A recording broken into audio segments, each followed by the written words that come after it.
하나님이여 나를 살피사 내 마음을 아시며 나를 시험하사 내 뜻을 아옵소서. 내게 무슨 악한 행위가 있나 보시고 나를 영원한 길로 인도하소서. 하나님은 영이시니 예배하는 자가 영과 진리로 예배할지니라. 아멘.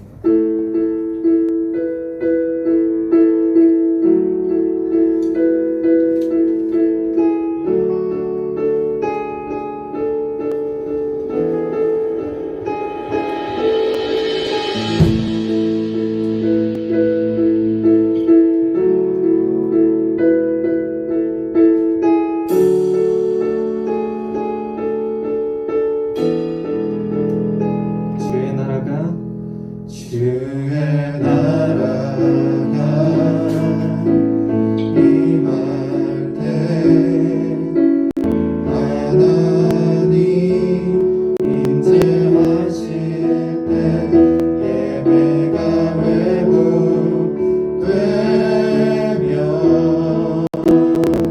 기적이 일어나네.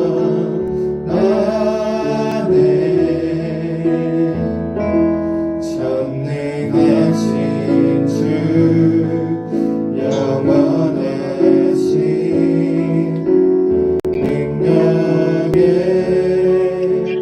통치자 자유가 선포되어 주 백성 돌아오네. 하나님 나라 임하소서. 영광과 존귀 능력과 위엄 놀라운 사랑에 이적의 하나님 지금 이곳에 오소서.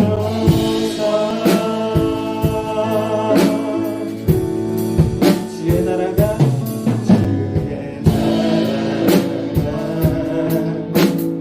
임할 때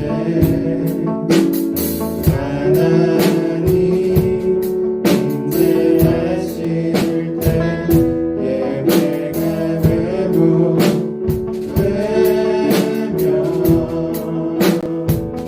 기적이 일어나네.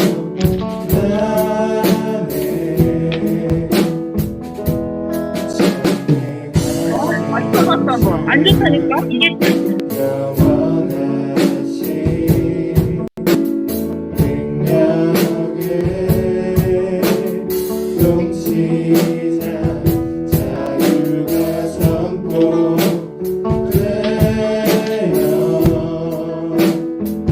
주 백성 돌아오네.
사랑과 은혜가 풍성하신 아버지 하나님, 한 주를 돌아보며 하나님 앞에서 저희의 부끄러운 죄를 고백합니다.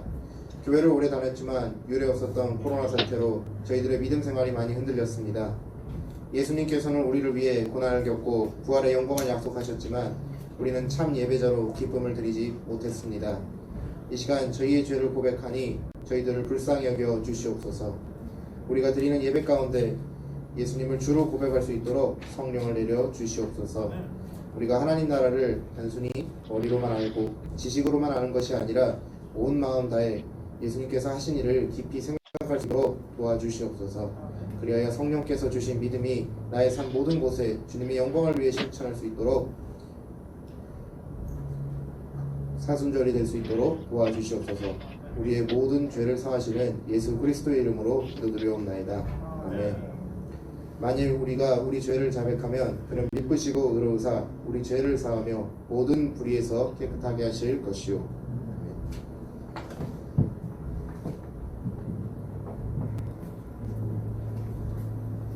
모두 자리에서 일어서신 채로 사도신경으로 우리의 신앙을 고백하겠습니다.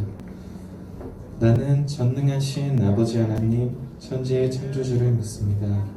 나는 그의 유일하신 아들 우리 주 예수 그리스도를 믿습니다. 그는 성령으로 잉태되어 동정녀 마리아에서 나시고 본디오 빌라도에게 고난을 받아 십자가에 못 박혀 죽으시고 장사된 지 사흘 만에 죽은 자 가운데서 다시 살아났으며 하늘에 오르시어 전능하신 아버지 하나님 우편에 앉아 계시다가 거기로부터 살아있는 자와 죽은 자를 심판하러 오십니다. 나는 성령을 믿으며 거룩한 공교회와 성도의 교제와 죄를 용서받는 것과 몸의 부활과 영생을 믿습니다. 아멘.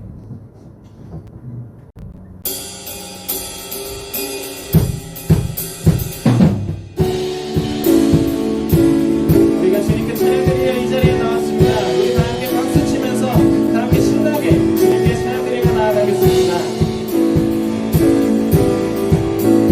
우리 다 함께 찬양합시다. 예수로 나의 예수로 나의 구주 삼고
숨을 쉬셨네.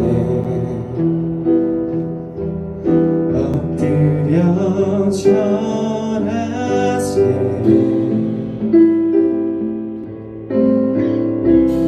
다시 크신 이름 높이며 우리에게 행하신 위대한 일 감사하세. 주의 신실하신 그 사랑 온 땅과 하늘 위에 계셔 홀로 영원하신 이름.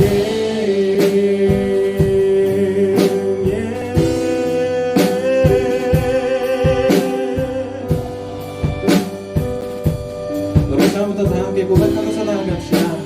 주 여호와는 여호와는 광대하시도다.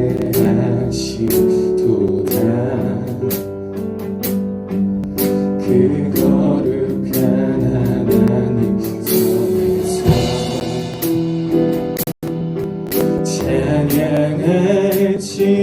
찬양할지어다. 주승리 우리에게 주셨도다. 승리 우리에게 주셨도다. 아멘. 모든 원수 물리치셨네.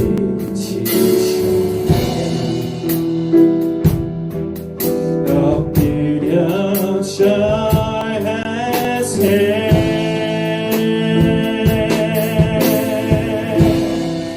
다시 크신 주의 크신 이름 높이며 우리에게 행하신 위대한 일 감사하세. 주의 신실하신 그 사랑 온 땅과 하늘 위에 계셔 홀로 영원하신 크신 다시의 크신 이름 높이며 우리에게 행하신 위대한 일 감사하세. 주의 신실하신 그 사랑 온 땅과 하늘 위에 계셔. 우리 온 마음 다해서 다시 한번 더 다시 크신 다시의 크신 이름 높이며 우리에게 행하신 위대한 일 감사하세. 주의 신실하신 그 사랑 땅과 하늘 위에 계셔 홀로 영원하신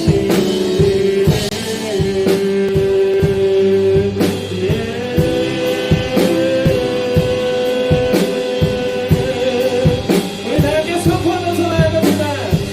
주의 찬양 주를 찬양 손을 들고 찬양 전쟁은 나에게 속한 건 아니니 주의 찬양 손을 들고 찬양 전쟁은 나에게 속한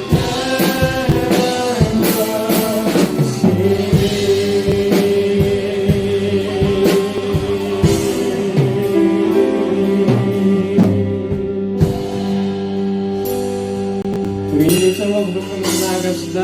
세상의 유혹 시험이 내게 몰려올 때에 나의 힘으론 그것들 모두 이길 수 없네. 거대한 폭 헛된 나의 영혼 어찌할 바를 몰라 헤매이고 있을 때 이절로 고백합시다. 거짓과 속임수 거짓과 속임수 가득 찬 세상에서 어디로 갈지 몰라 머뭇거리고 있네. 공주의 곳에 작은 자 지금도 우리들은 실패와 절망으로 넘어뜨리려 하네.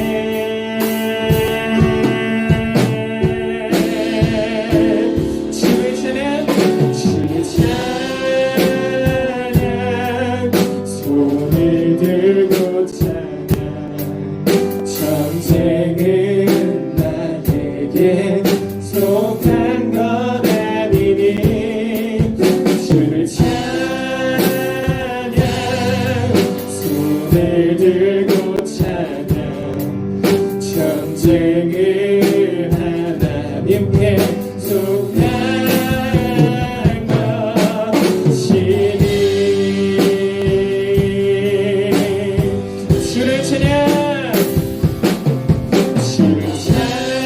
주를 찬양 주를 찬양 손을 들고 찬양 전쟁은 나에게 속한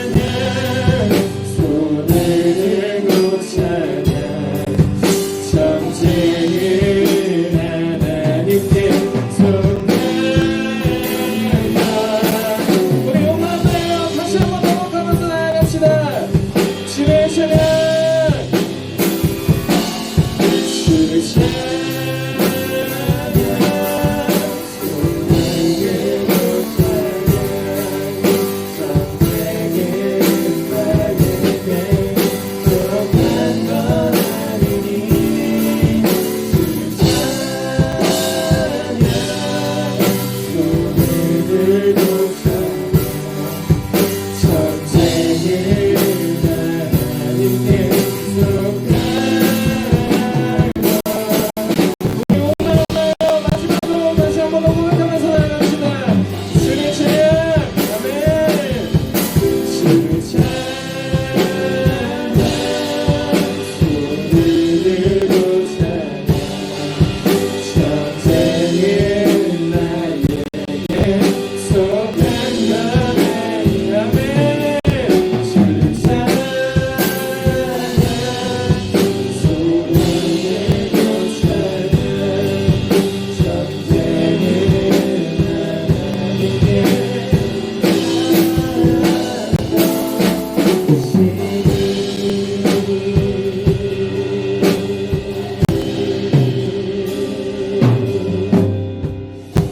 우리의 목소리로 한 번만 더 고백하면서 나아갑시다. 주를 찬양 주를 찬양 손을 들고 찬양 전쟁은 나에게 속한 것 아니니 아멘. 주를 찬양 손을 들고 찬양 전쟁은 하나님께 속한 것이니.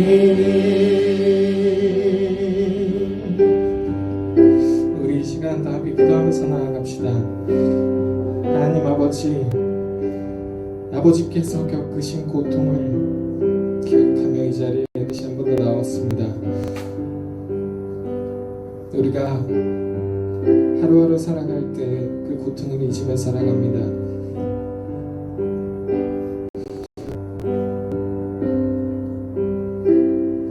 한 사람 한 사람마다 각자의 십자가를 지고 따라오라고 하신 그 말씀 다시 한 번 더 기억하며 주님 앞에 나아갑니다.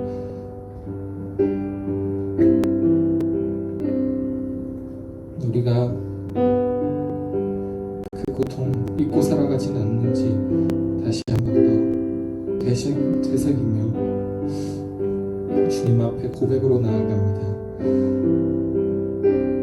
세상의 유혹 시험이 내가 올려올 때 나의 힘으로는 아무것도 할 수가 없습니다. 하나님 아버지께서 우리의 여호와 되신 그 하나님 아버지께서 우리와 동행하시니 우리가 두려울 것이 무엇이 있겠습니까?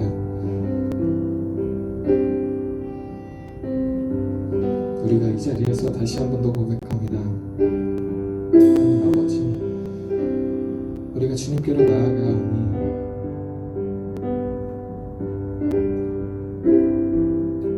전쟁을 주관하셔서 나에게 속한 것이 아닌 주님께 속한 전쟁으로서 이겨낼 수 있도록 우리 이 자리에서 다 함께 모인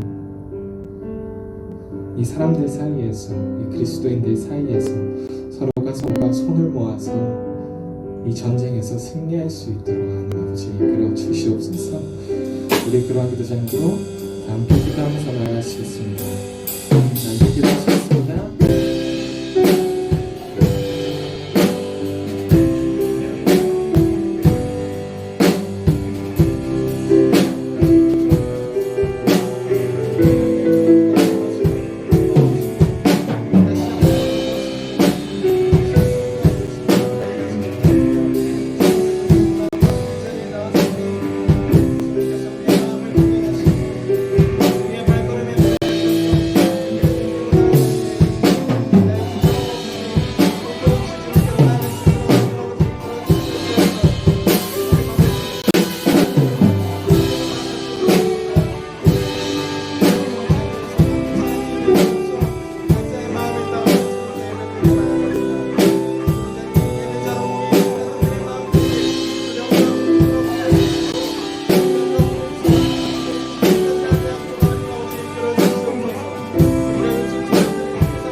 우리의 여호와이신 이 세상에서 가장 크신 우리 주 예수 그리스도 이름으로 기도드렸습니다. 아멘. 모두 자리에 앉아서 기도와 말씀 운동 하시겠습니다.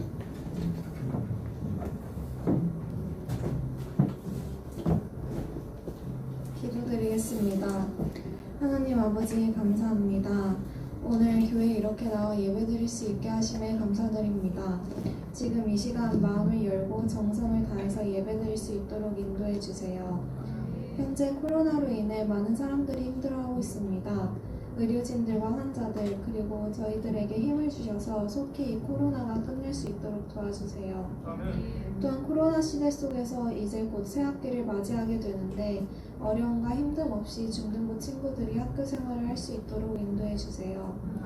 오늘 말씀을 전하시는 전도사님과 함께 해주시고 말씀을 들을 때 주님 앞에 더 가까이 나아갈 수 있도록 인도해 주세요.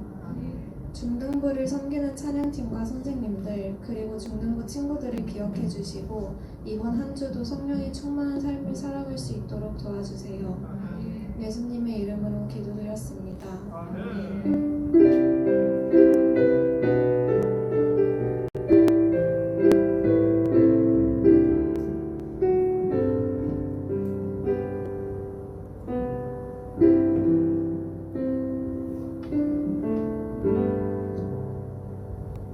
오늘 우리에게 주신 말씀은 마태복음 17장 1절에서 5절입니다.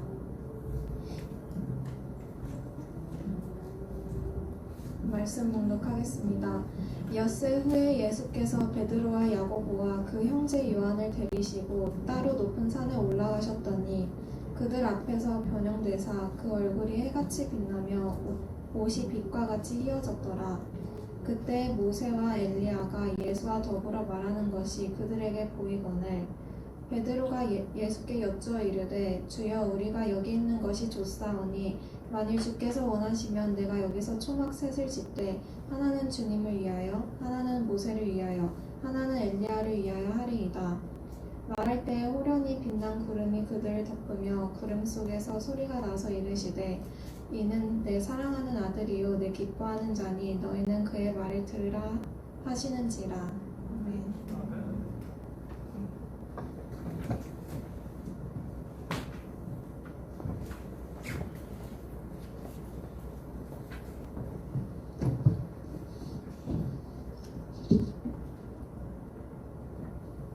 할렐루야. 네, 자연교회 중등부 여러분, 네, 만나서 반갑습니다. 이제 드디어 아직 마스크를 벗기 위해서는 좀 많이 남은 것 같지만 이전과는 달리 사회적 거리두기가 2.5단계에서 드디어 2단계로 풀렸습니다. 이제 우리 교회에서 예배드릴 수 있는 인원도 이제 10%에서 이제 20% 이제 2배 증가했어요. 원래 100%까지 가야 되는데 그래도 2배로 증가했으니까 기쁜 마음으로 참 다행이라고 생각하고 감사합니다. 그래서 한동안 보지 못했던 선생님들과 그리고 여러분들을 이제 직접 볼 수 있게 되어서 전사에 매우 기뻤습니다. 온라인으로 들린 것도 좋지만 여러분들을 직접 전사에 볼 수가 없다 보니까 참 아쉬운 점이 있었는데 직접 이 자리에 나와서 볼 수 있으니까 어느 때보다 전사님도 힘을 받는 것 같습니다. 하나님께서도 여러분이 이 자리에 나와서 예배드린 모습 보시고 참 기뻐하고 계십니다. 자, 이번 주부터 우리가 시작된 절기가 하나 있죠. 사순절이죠.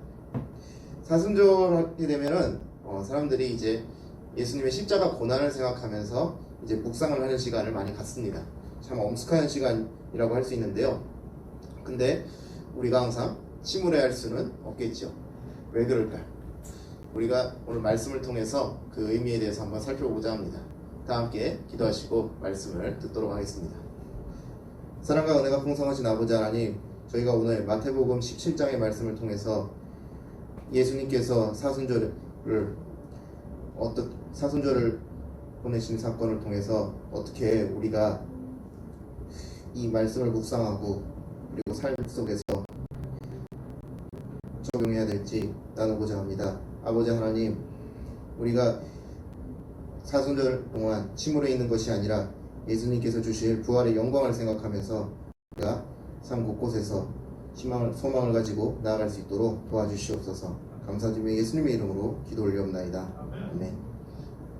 네, 여러분들 사순절 하게 되면은 여러분들 보통 이미지가 어떻게 떠오르시나요? 보통 사순절 하게 되면은 다들 이제 약간 좀 기분이 막 다운되고 이런 느낌이 들 거예요. 사순절 같은 경우에는 기본적으로 어떤 절기냐면 제2수요일이라 해가지고 원래는 이번 주일 시작하기 전에 수요일부터 시작하는데 예수님이 이제 십자가 고난을 겪으시고 이제 부활하시기까지의 그 모든 과정에 대해서 이제 묵상하는 시간을 갖는 거예요. 진지하게 말씀을 생각하고 엄숙하게 딱 한번 생각을 해보는 시간이에요. 그러다 보니까 이제 사순절 시간에는 어떻게 되냐면 이제 교회에서 많이 이제 분위기가 다운돼 있다 하죠. 막 신나거나 이렇다기보다는 좀 조용하고 굉장히 이제 경건하고 뭐 이런 식으로 이제 분위기를 잡아갑니다. 그러다 보니까 이제 부가적으로 오해가 따라오게 되는 것이 뭐냐면 사순절은 좀 침울하다, 약간 이런 의미를 가질 때도 좀 있는 것 같아요. 근데 여기 우리가 이게 말씀을 보게 되면 우리가 사순절에 그런 말씀의 엄숙함을 항상 가져가기도 해야 되지만 우리가 계속해서 침울할 수는 없는 것이 오늘 본문 말씀 통해서 드러납니다. 원래 사순절이라는 것은 예수님이 십자가에 달려 돌아가신 다음에 아리마대 요셉의 무덤에 안장이 되셨죠. 그때 그리고 부활하시기까지 사흘 걸리죠. 3일. 그때까지 시간을 계산하면 약 40시간이 나옵니다. 그 40시간을 그 묵상하면서 지낸다 해서 그래서 사순절이 나오게 됐습니다. 근데 이게 나중에 어떻게 되냐면 40시간이 너무 짧다 생각한 거예요. 초기 기독교 이제 1세기 기독교에서는 원래 40시간만 지냈는데 이게 좀 시간이 지나서 3세기 정도가 되니까 교회 지도자들이 40시간이 너무 짧은 것 같아요. 그래서 아예 6일로 늘리자 해서 한 주를 사순절을 보내게 됩니다. 그리고 시간이 또 지났어요. 한 100년이 지났어요. 그래서 4세기가 되었습니다. 4세기가 되니까 우리가 사순절을 보내는데 굳이 6일만 보낼 필요 있냐? 6일도 짧은 것 같아. 그래서 사순절이 36일로 늘어났습니다. 왜 36일일까요? 1년이 365일이죠. 365일에 11조를 낸다 해서 그래서 36일로 된 거예요. 그리고 또 이제 시간이 흘러서 이제 한 731년에 샤를 만유 대제 때 가게 되면 그 이제 36일에다가 4일을 또 추가합니다. 그래서 오늘날에 이제 사순절이 되는 40일 해서. 근데 실제로 보면은 사순절이 40일만 보내진 않죠. 아마 정확하게 계산을 해보면 46일을 사순절을 보내게 돼요. 왜 46일을 보내게 되냐? 주일은 계수해서 빼요. 주일 숫자의 카운트가 안 돼요. 일반 평일만 쭉 다. 토요일 포함한 평일만 다 계수하게 되면 그래서 40일이다 해서 이제 사순절이 됩니다. 아마 이 이야기를 들으시면은 약간 이제 기분이 살짝 좋다가 마신 분들도 꽤 있을 거예요. 사순절에 은근히 할 것이 많을 거예요. 특히 선생님들 중에서 이제 직분 가지고 계신 분들이 많기 때문에 초기 기독교였으면 그냥 하루 그냥 한 이틀 정도 하고 끝인데 이게 왜 역사를 거치면서 왜 이렇게 길어졌나 이럴 거예요. 그러나 우리가 여기서 놓치지 말아야 할 사실이 있습니다. 사순절은 단순히 묵상하고 이제 엄숙한 시간을 갖는 것뿐만 아니라 어떤 의미가 있냐면 이 부활절에 세례 입교자들을 위해서 이제 준비시키는 기간이기도 했습니다. 그래서 이 시간에는 어떻게 하냐면 오늘 우리 교회에서도 구약 성경 개관하고 있죠. 아마 23일 화요일까지 한다고 전사님이 주보를 통해서 본 것 같은데 교리나 아니면 이제 말씀 묵상 같은 것을 특별히 많이 합니다. 그 이유가 바로 사순절에 이런 유래하고 관련이 있는 거예요. 오늘 우리가 읽은 본문 말씀은 마태복음 17장의 말씀입니다. 비슷한 병행 구절이 마가복음 9장 1절에서 나오고 그리고 이제 누가복음 9장 28절부터 나옵니다. 전체적인 내용을 보면은 마태복음, 마가복음, 누가복음 다 비슷비슷해요. 내용에 큰 차이가 거의 없습니다. 마가복음에 먼저 보게 되면 묘사가 이렇게 돼요. 세 개의 복음서 모두 전부 다 이제 베드로, 야고보, 요한을 예수님이 데리시고 산에 올라가시는 내용은 다 똑같습니다. 마가복음은 예수님이 이제 제자들 앞에서 변형이 되셨는데 9장 3절에 보면 구체적으로 그 옷이 광채가 나며 이 세상에서 어떤 것도 아무리 빨래를 해도 그만큼 휘어질 수 없다 이렇게 묘사를 해요. 옷이 정말 빛이 황광 났나 봅니다. 자, 그리고 누가복음 9장 29절에 읽어보면은 용모가 변화되고 그 옷이 휘어져 광채가 나더라 라고 말해주고 있습니다. 그리고 오늘 우리가 읽은 본문인 마태복음 17장 2절에 보면 그들 앞에서 변형돼서 얼굴이 해같이 빛나고 옷이 빛과 같이 휘어졌더라 라고 말씀하십니다.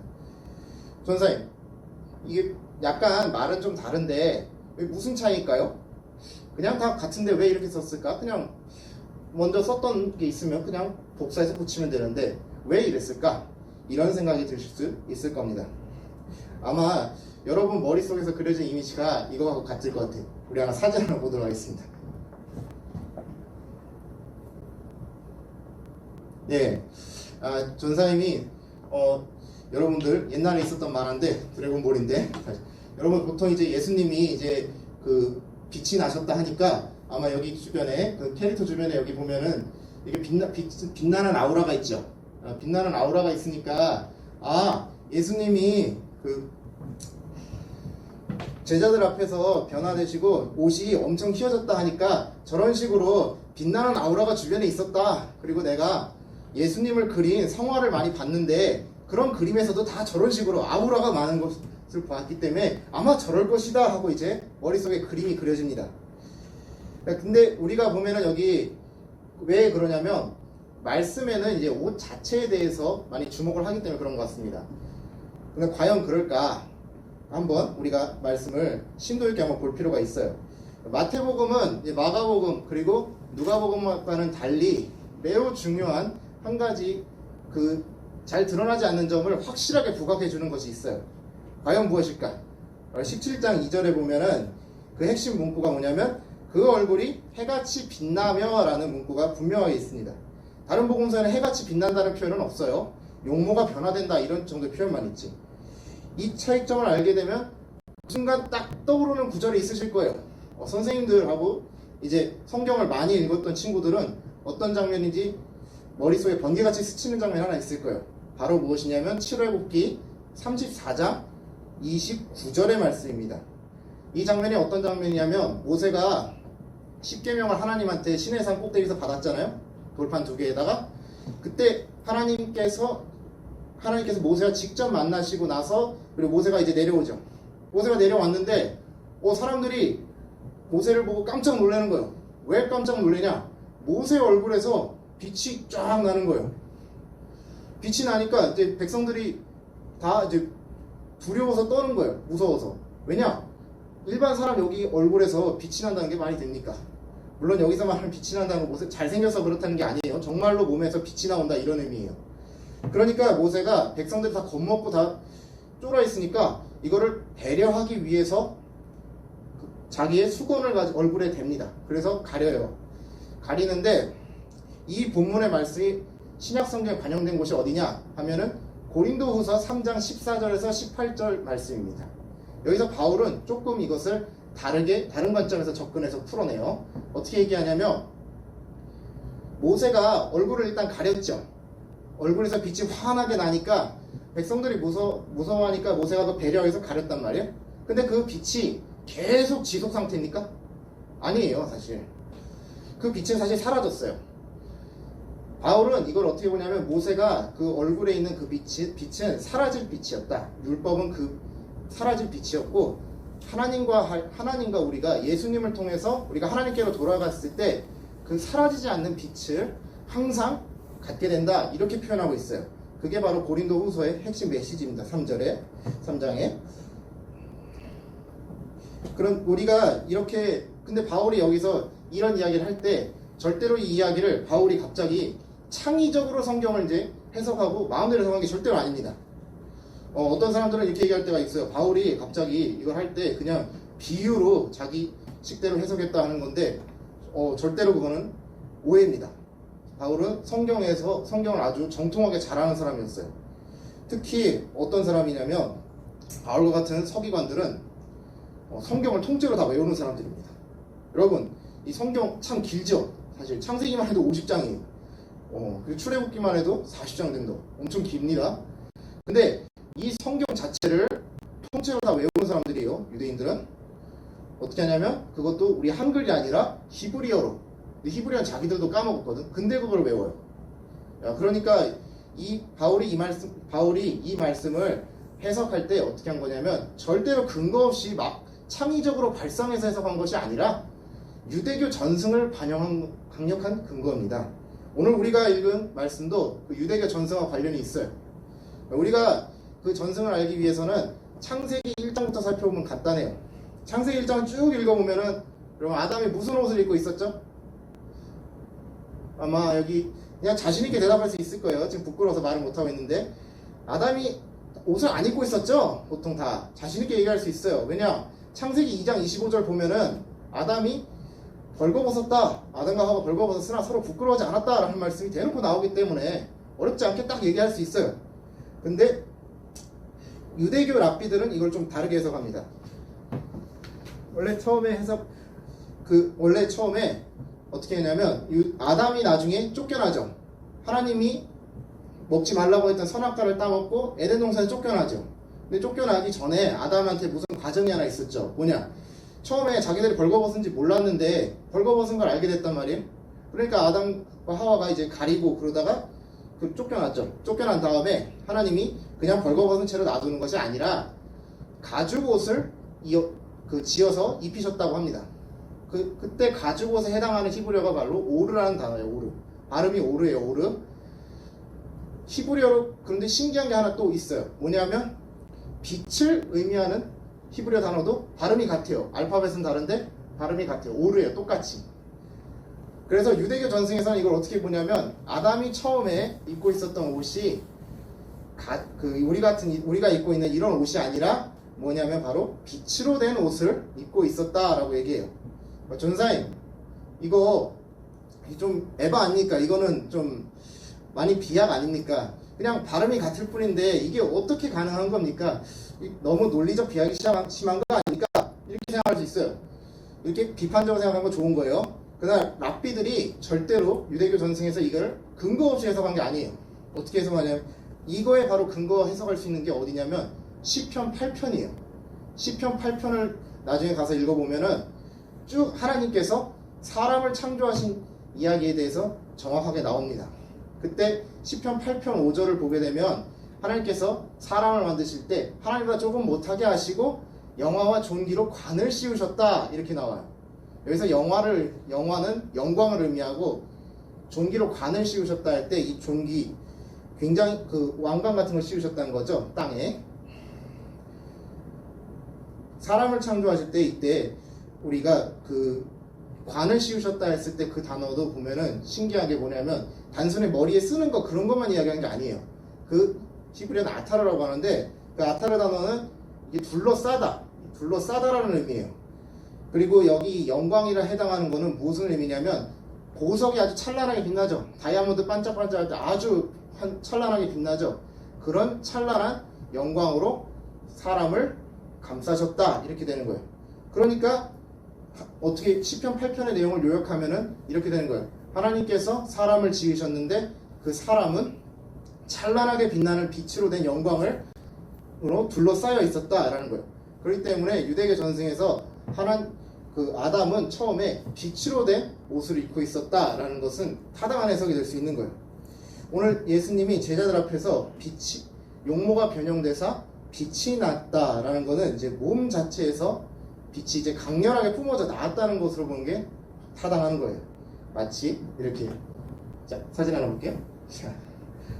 자, 사진 하나 갖고 왔는데, 자, 이게 여러분들이 아마 알지 모르겠는데 어벤져스 알죠? 어벤져스의 마블 코믹스가 원래 원작인데 마블 코믹스에서 제일 센 캐릭이 원 오브 얼입니다.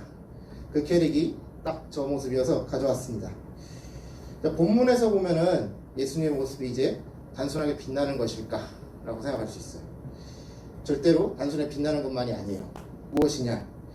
여기서 빛이라는 것이 영광을 나타내죠. 근데 왜 빛이 영광을 나타낼까? 이래요. 인류 보편적으로 보게 되면 빛은 선이고 악은 어둠 뭐 이렇게 되죠. 여러분들 게임 같은 거 할 때 빛 어둠 할 때 보면은 다 많이 반영되고 웬만한 모든 매체를 보더라도 빛과 어둠에 대해서는 보편적으로 그런 이해가 있어요. 그럼에도 불구하고 근데 이게 왜 영광과 관련되냐 하면은 간단히 생각하면 돼요. 우리가 누구의 형상이죠? 우리가 누구의 형상이에요? 하나님의 형상을 따라 창조됐죠. 우리가 하나님의 형상을 따라 창조됐는데 하나님은 빛이시라는 말씀이 성경에 있죠. 그러니까 우리가 그 빛을 갖고 있었다는 거는 하나님의 영광을 갖고 있었다는 거예요. 그러나 아담이 그 선악과를 따먹으면서 이 갖고 있었던 영광 그거를 모두 잃어버렸다는 거예요. 그러나 예수님께서 두 번째 아담으로 이 땅에 오셨죠. 로마서 5장 12절 이하에 보면 나오죠. 예수님께서 부활 사건 통해서 십자가에서 고난을 겪으시고 부활하심으로써 첫째 아담이 잃어버렸던 그 영광을 회복하신다는 것을 의미하는 것이 바로 오늘 변호사 사건의 이야기입니다. 여기서 우리가 또 놓치지 않아야 하는 사실 하나 있어요. 무엇이냐면 모세하고 엘리야가 등장하죠. 성경에서 보면 이제 모세하고 엘리야가 뭘 상징하는지 이제 잘 아시는 분이 많을 겁니다. 모세는 보통 우리가 앞에 창출, 레민, 신하죠. 창세기, 출애굽기, 레위기, 민수기, 그리고 신명기 하는데 여기 앞에 있는 이 5권의 책을 율법이라고 해요. 율법서 이렇게 불러요. 그리고 엘리야라고 나오죠. 엘리야는 밖에 우리가 알고 있는 이사야, 에스겔 뭐 이런 거 있죠. 이런 책들을 예언서라고 부릅니다. 그래서 모세와 엘리야가 앞에 등장했던 거는 율법과 예언서다 이렇게 보는 사람들이 꽤 많습니다.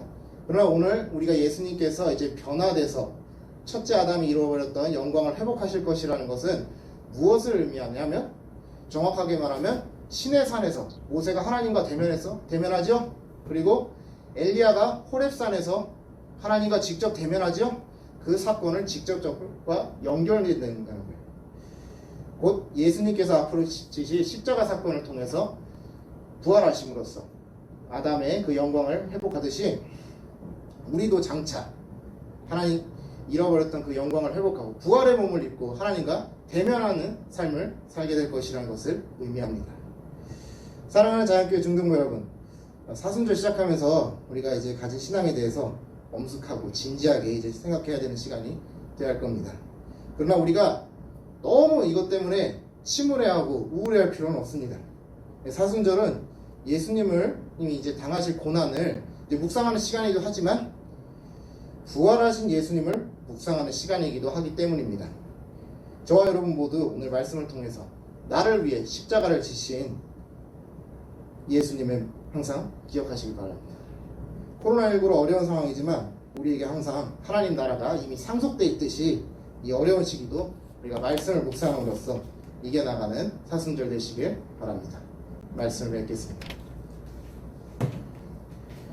사랑과 은혜가 풍성하신 아버지 하나님, 저희가 오늘 마태복음 17장의 말씀을 통해서 예수님께서 우리 부활의 몸을 통해 아담의 우리가 처음에 가졌던 영광을 회복한다는 것을 배웠습니다. 아버지 하나님, 우리가 사순절을 맞이하여서 말씀을 깊이 있게 묵상할 뿐만 아니라 우리가 장차 받게 될 부활의 몸을 기억하면서 우리가 기쁜 마음으로 그리고 엄숙한 마음으로 이 절기를 보낼 수 있도록 도와주시옵소서. 감사드리며 예수님의 이름으로 기도 올리옵나이다. 아멘. 다 함께 헌금하시는 시간 갖도록 하겠습니다.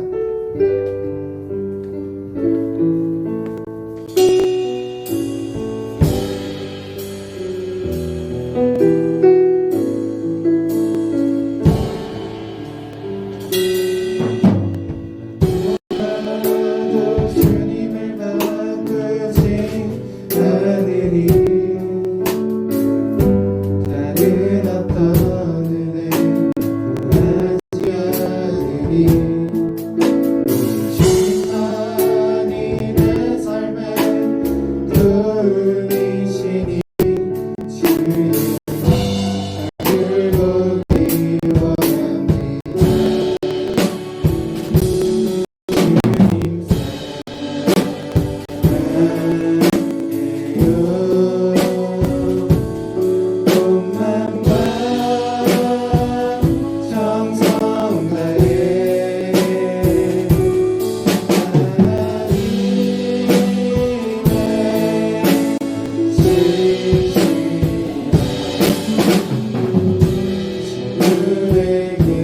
원합니다.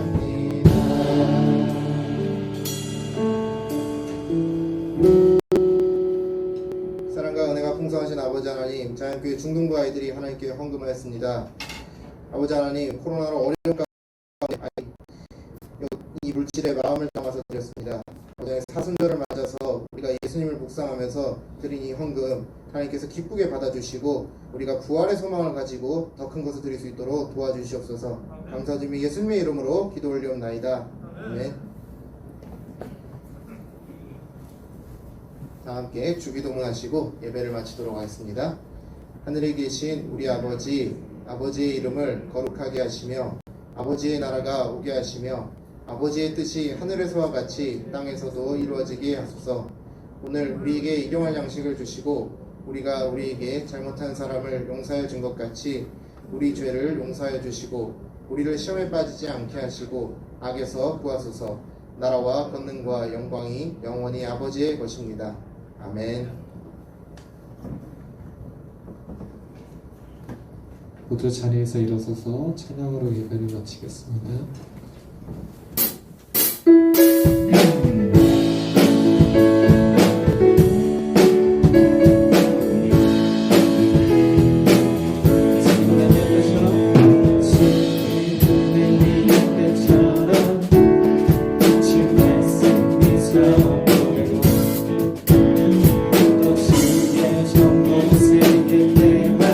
같이 언약의 성취가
광고 시작하도록 하겠습니다. 네, 사순절 기간에도 말씀 엽조를 잘 적어주시면 감사하겠습니다.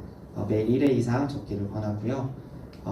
다음 주는 매달 마지막 주로 이웃을 위한 나눔을 합니다. 저희가 원래 하던 그대로 이제 사랑의 저금통이 이제 앞에 있을 거고요. 네, 거기다가 주시면 해외에 있는 친구를 도우는데 쓰일 거고, 그리고 기부데이를 하게 되는데요. 다음 주에 아마 뒤편에 팻말이 하나 놔둘 것 같아요. 그쪽에다가 가지고 온 과자나 아니면 먹을 것들 놔둬주시면 그거를 가지고 저희 임원 선생님들, 네, 회계 선생님이 가셔가지고 전달해 드리도록 하겠습니다. 네, 선생님들도 참여해 주시면 네, 감사하겠습니다.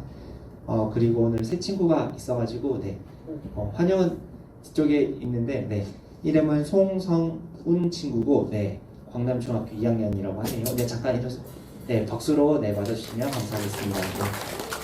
네, 네, 감사합니다. 네, 앉아주셔도 돼요. 네, 광고는 여기까지 하도록 할게요. 네, 감사합니다.